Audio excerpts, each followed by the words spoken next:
Tissue বা ঢিলা ব্যবহার না করলে নামাজ পড়লে হবে কিনা একটু জানাবেন। দক্ষিণ দিকে মাথা দিয়ে ঘুমানো যাবে কিনা? খাবার খাওয়ার সময় কি মাথায় কাপড় দিয়ে আবশ্যক? ফরজ গোসল কারণ বশত বিলম্বে করলে কোনো গুনাহ হবে কিনা? 4 রাকাত বিশিষ্ট নামাজের প্রথম বৈঠকে তাশাহুদের পর দুরূদ পড়ে ফেললে করণীয় কি?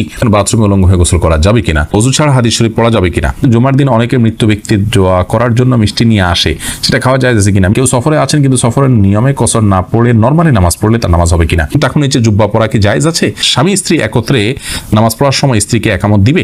মহারণা না দিয়ে স্ত্রীর কাছ থেকে মাপ চেয়ে নেওয়া যাবে কি? মোবাইলে অশ্লীল ছবি বা ভিডিও নিয়ে নামাজ পড়লে কি নামাজ কবুল হবে? মেহেদী হাসান আপনি লিখেছেন, কেউ সফরে আছেন কিন্তু সফরের নিয়মে কসর না পড়ে নরমালি নামাজ পড়লে তার নামাজ হবে কিনা? নামাজ তো হয়ে যাবে, কিন্তু এই কাজটি করা উচিত নয়। সফরের যে আল্লাহ তাআলা ছাড় দিয়ে ছাড় গ্রহণ করতে হবে, ইচ্ছাকৃত এরকম করা উচিত নয়, জায়েজ নাই। এমদাদুল হক আপনি লিখেছেন, পিতা যদি হারাম ভাবে ইনকাম করে, ইনকাম কি পরিহার অন্যদের জন্য হারাম হবে? যার নিজস্ব ইনকাম করার সুযোগ আছে তিনি তার উপার্জন নির্ভর করবেন, হারাম উপার্জনের উপর নির্ভর করবেন না। যদি অন্য কোনো উপার্জন না থাকে তাহলে সেক্ষেত্রে বিকল্প হিসাবে ছোট শিশু আছে, নিরুপায় আছে, আপনি আপনার জন্য এটা জায়েজ হবে। শহীদুল ইসলাম লিখেছেন, জুমার দিন অনেকে মৃত্যু ব্যক্তির দোয়া করার জন্য মিষ্টি নিয়ে আসে, সেটা খাওয়া যায় কিনা? মিষ্টি খাওয়াতে কোনো অসুবিধা নেই, তবে দোয়া করার পর তো মানুষকে মিষ্টি খাওয়ানো এটা আসলে কোন হাদিস নির্দিষ্ট কোনো বিষয় নয়। এমনি দোয়া করলাম, আমরা দোয়া চাইলাম, কেউ দোয়া করলো, এটা ভিন্ন কথা, কিন্তু দোয়া করার পর তাকে মিষ্টি দেয়া এটা আমাদের দেশীয় কালচার, এবং এটা অনেকটা দোয়ার বিনিময় কেন জানি মনে হচ্ছে। মৃত ব্যক্তির জন্য দোয়া করার পর পয়সা নেওয়াও জায়েজ নাই, কোনো বিনিময় নেওয়া জায়েজ নাই। এটা বিনিময় আপনি না বললেও যে ঠিক আছে উপস্থিত মানুষদের জন্য হাদিয়া, সেই হিসাবে এটা খাওয়া জায়েজ আছে, যে কেউ দোয়া করুক বা না করে মসজিদে যারা আছে সবাইকে খাবার দিলাম, সবাইকে একটু মিষ্টি খাওয়ালাম যাতে মৃত ব্যক্তির সওয়াব পায়, সেই উদ্দেশ্যে তিনি করলে এটা গুনাহ হবে না সন্দেহাতীতভাবে।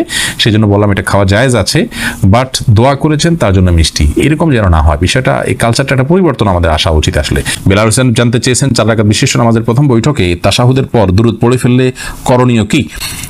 হানাফি মাযহাব অনুযায়ী আল্লাহুম্মা সাল্লি আলা মুহাম্মাদ এই পর্যন্ত পড়ে ফেললে আপনি সিজদা সাউ দিবেন। অন্যান্য অনেক উলামা ইকরাম অবশ্য বলেন যে না, এই কারণে সিজদা সাউ দিতে হবে না। বিশেষ করে আরবি স্কলাররা বলেন যে না, এই জন্য সিজদা সাউ দিতে হবে না। সৌদি আরব উলামা ইকরাম সহ অনেকেই বলেন। সাইফুল আপনি লিখেছেন, টাকুর নিচে জুব্বা পরা কি জায়েজ আছে? টাকুর নিচে জুব্বা পরা জায়েজ নয়।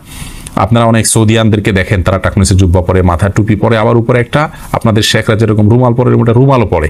তো এটা দেখে আপনারা হয়তো মনে করেন যে এই জুব্বা পরা বোধহয় জায়েজ আছে। না ভাই, মা আসফা মিনাল কাবাইনি মিনাল ইজারি ফিন্নার, নবী ইসলামের কোন হাদিস আছে মা আসফা মিনাল কাবাইনি ফিন্নার, উপর দিক থেকে যে সমস্ত পোশাকগুলো যায়, সেটা লুঙ্গি হোক, জুব্বা হোক, এমনকি পায়জামা যদি হয়, সেটা যেগুলো উপরে পড়ার, সেগুলো যদি টাকনু নিচে যায় সেটা হারাম হবে। আর যেগুলো থাকেই টাকনু থেকে নিচের অংশ, যেমন মোজা, সেটা জায়েজ হবে। বা মোজার সাথে যদি আপনার পাজামা বা প্যান্ট ওরকম অ্যাটাচ থাকে, ওরকম অনেকে ডিউটি পোশাক হিসাবে থাকে, সেগুলো থাকলে সেটা জায়েজ হবে।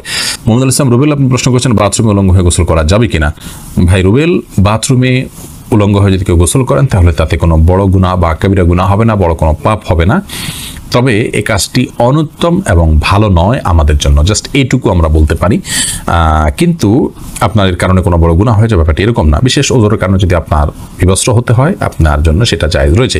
এবং নয়বার রহমাহুল্লাহ সহিহ মুসলিমের সরার মধ্যে তিনি ব্যাখ্যার মধ্যে তিনি লিখেছেন যে গোসল করার সময় লুঙ্গি বা গামছা বা এই জাতীয় কোনো কিছু দিয়ে গোসল করাটা হলো উত্তম, এতে কোনো সন্দেহ নেই।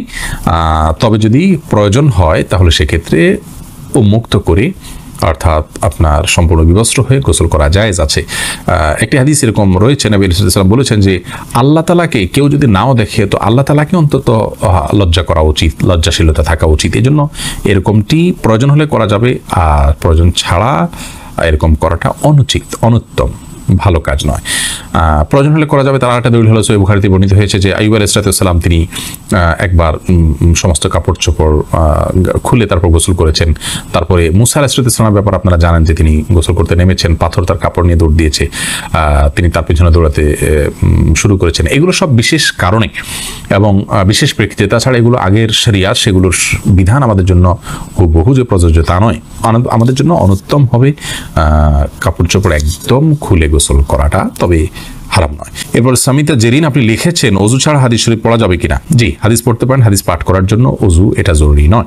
ইসলামিক বই পুস্তক পড়ার জন্য অজু জরুরি নয়। অজু জরুরি হবে কোরআন কারীম যখন স্পর্শ করবেন পাঠ করার সময়, সেটি মুখস্থ পড়লে কোরআন শরীফ তেলাওয়াত করার জন্য আপনার মুখস্থ অজু থাকা জরুরি নয়। আর রাশেদ খান লিখেছেন, মহারণা না দিয়ে স্ত্রীর কাছ থেকে মাপ চেয়ে নেওয়া যাবে কি? স্ত্রীর কাছ থেকে মহানা না চেয়ে মাফ চেয়ে নিলে সেটা জায়েজ হবে, কিন্তু আপনি বিয়ের আগে থেকে প্ল্যান করছেন যে আমি বাসর রাতে স্ত্রীর কাছে মাফ চেয়ে নেবে, এটা তো ছোট লোকই, এটা তো স্পষ্ট ছোট লোকই। আপনাকে বিয়ে করতে গিয়ে বলেছে যদি আপনি মহানা দেওয়ার ক্ষমতা না থাকে, হ্যাঁ আপনি দেওয়ার ক্ষমতা ছিল, প্ল্যান ছিল, কোনো কারণে হয়ে উঠলো না, আপনি তখন মাফ চান, একটা ব্যাপার। সন্দেহাতীতভাবে আপনার স্ত্রী যদি আপনাকে সন্তুষ্ট চিত্তে মাফ করে দেন তাহলে মাফ হয়ে যাবে। সূরা নিসা 24 নম্বর আয়াতে আল্লাহ বলেছেন ওয়ালা জুনাহা আলাইকুম ফিমা তারাদাইতুম বিহি মিন বাদিল ফরিদা, অর্থাৎ নির্দিষ্ট মহর ধার্য করার পর তোমরা যেটা উপরে সন্তুষ্ট হবে উভয় পক্ষ, সেটাতে কোনো অসুবিধা নেই। কোরআন কারীমে অন্য আয়াতে আল্লাহ তাআলা আরো বলেছেন যে তোমাদের স্ত্রী যদি তোমাদেরকে কোনো ছাড় দেন মহর ব্যাপারে তাহলে সেক্ষেত্রে ফাকুলুহু হানিআম মারিআ, তাহলে সেই ছাড় তোমরা গ্রহণ করতে পারো। কিন্তু আমার জানা নাই যে কোনো সাহাবী মহর ধার্য হওয়ার পর স্ত্রীর কাছে মাফ চাইছেন যে আমাকে মাফ করে দাও, এটা আমাদের কাপুরুষতা। এখন আসলে পৃথিবীতে ভাবের অভাব, ধরার সময় 10 লাখ 20 লাখ ধরি ভাবের জন্য, এরপরে মাপ চাই আমরা তলে তলে, এটা উচিত নয়, এটা কাপুরুষতা, এবং আগে থেকে সেজন্য আমাদের প্ল্যান থাকা উচিত। বাকি মৌলিকভাবে যদি স্ত্রীর কাছে আপনি মাপ চান, তিনি যদি মন থেকেই মাফ করে দেন আপনার মাফ হয়ে যাবে ইনশাআল্লাহ। স্বামী স্ত্রী একত্রে নামাজ পড়ার সময় স্ত্রীকে একামত দিবে না। স্বামী স্ত্রী একত্রে যদি জামাতের সাথে সালাত আদায় করেন তাহলে সেক্ষেত্রে স্বামী নিজে একামত দিবেন, তিনি নিজেই ইমামতি করবেন, স্ত্রী একামত দিবেন, স্বামী ইমামতি করবেন, ব্যাপারটা কিন্তু সেরকম নয়। আব্দুল মতিন আপনি লিখেছেন মোবাইলে অশ্লীল ছবি বা ভিডিও নিয়ে নামাজ পড়লে কি নামাজ কবুল হবে?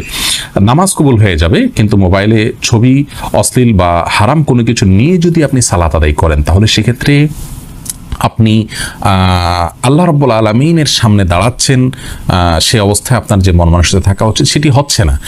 আর এই অশ্লীল কোনো কিছু আপনার মোবাইলে যদি থাকে, খারাপ কোনো কিছু যদি থাকে, তাহলে সেটা সালাতরত অবস্থায় থাকলে সেটা যেরকম অপরাধ, ঠিক একইভাবে সালাতের বাইরেও সেটা থাকাটা আপনার জন্য অপরাধ। বিধায় এর কারণে সালাতে কোনো প্রকার ব্যাঘাত হবে না। সালাতে যদি আপনি মনোযোগ দিয়ে সালাতের যে অন্যান্য শর্ত আছে সেগুলো আপনি পূরণ করে সালাত আদায় করেন তাহলে সালাত তো হয়ে যাবে, বাট এই হারামটা আলাদা একটা আপনার জন্য ক্ষতিকর, আপনার সালাতের মধ্যে মনোযোগ নষ্ট হতে পারে, সেজন্য মোবাইল থেকে হারাম জিনিস এমনিতে সরিয়ে ফেলা উচিত, তবে সালাতের এটার কারণে কোনো ক্ষতি হবে না।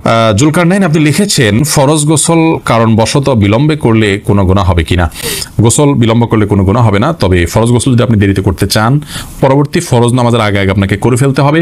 আর মাঝে যদি অন্য কাজ করতে চান, রাতে গোসল ফরজ হয়েছে, আপনি ফজরের নামাজের আগ মুহূর্তে গোসল করবেন, তাহলে মাঝে অন্য কাজের জন্য এমনকি ঘুমানোর জন্য ওযু করে ঘুমানোটা হলো সুন্নাহ, নবী সাল্লাল্লাহু আলাইহি ওয়াসাল্লাম এটি করতেন, এটি করা ভালো। বাকি গোসল তৎক্ষণাৎ করে ফেলতে হবে, কোনো বাধ্যবাধকতা নেই। গোসল ফরজ গোসল না করে অন্য কাজ কাম করলে মেয়েদের উপরে অনেক রকমের প্রেশার আমাদের সমাজ থেকে আসে, তো এটা উচিত নয়। এটা ছেলে মেয়ে সবার জন্য ইসলাম জায়েজ রেখেছে, ওযু করে তিনি অন্য কাজ করতে পারেন, কিন্তু যথাসম্ভব দ্রুত ফরজ গোসল করে, ফরজ যেহেতু রয়েছে দ্রুত গোসল করে ফেলতে পারে সেটা ভালো, কিন্তু অন্য কাজ করা যাবে না এমন কোনো কথা নেই। মাহফুজ বিন জাহাঙ্গীর আপনি লিখেছেন আসরের পর থেকে মাগরিবের আগ পর্যন্ত পড়াশোনা করলে নাকি সমস্যা হয়, কথাটা সত্য না, এটা মন করা বিষয়, এমন কোনো কথা নেই, আলোর মধ্যে থেকে আপনি পড়তে পারেন। আরাফাত সানি আপনি লিখেছেন দক্ষিণ দিকে মাথা দিয়ে ঘুমানো যাবে কিনা? যাবে, কোনো অসুবিধা নেই। এরপর সাদিয়া বিনতে আজাদ লিখেছেন খাবার খাওয়ার সময় কি মাথায় কাপড় দেওয়া আবশ্যক? না বোন, খাবার খাওয়ার সময় আমরা মাথায় কাপড় দিতে বাধ্য নই, কারণ হাদিস আমাদেরকে এরকম নির্দেশ দেয় না যে ছেলে হোক মেয়ে হোক নারী হোক পুরুষ হোক খাবার সময় আমাদেরকে টুপি দিতে হবে। অনেকে দেখা যায় খেতে বসলে টুপিটা তালাশ করে, আমার টুপিটা দাও আমি খেতে বসবো, অনেকে মনে করেন মাথায় কাপড় দিয়ে তারপরে খেতে হয়, না এমন কোনো বাধ্যবাধকতা নেই। খাওয়ার সময় আপনার মাথা খালিও থাকতে পারে, ঢেকেও আপনি খেতে পারেন, এ বিষয়ে কোনো বিশেষ নিষেধাজ্ঞা নেই। রদ্দুল মুখতারি লেখা হয়েছে যে ওয়ালা বাসা বিল আকলি মুত্তাকিয়ান ও মাকসুফার রাসি, অর্থাৎ গ্রহণযোগ্য মত অনুযায়ী উন্মুক্ত মাথায় অর্থাৎ খালি মাথায় বসে খেতে কোনো অসুবিধা নেই। এমনি শাকিরুল ইসলাম লিখেছেন টিস্যু বা ঢিলা ব্যবহার না করলে নামাজ পড়লে হবে কিনা একটু জানাবেন। আপনি যদি পবিত্রতা অর্জন করেন পানি দিয়ে এবং ভালোভাবে করেন, আপনি নিশ্চিত হন যে আর পেশাব বের হয়নি, তাহলে সেক্ষেত্রে আপনার নামাজ হয়ে যাবে। আপনার পবিত্রতাটা নিশ্চিত করাটা হলো মূল বিষয়।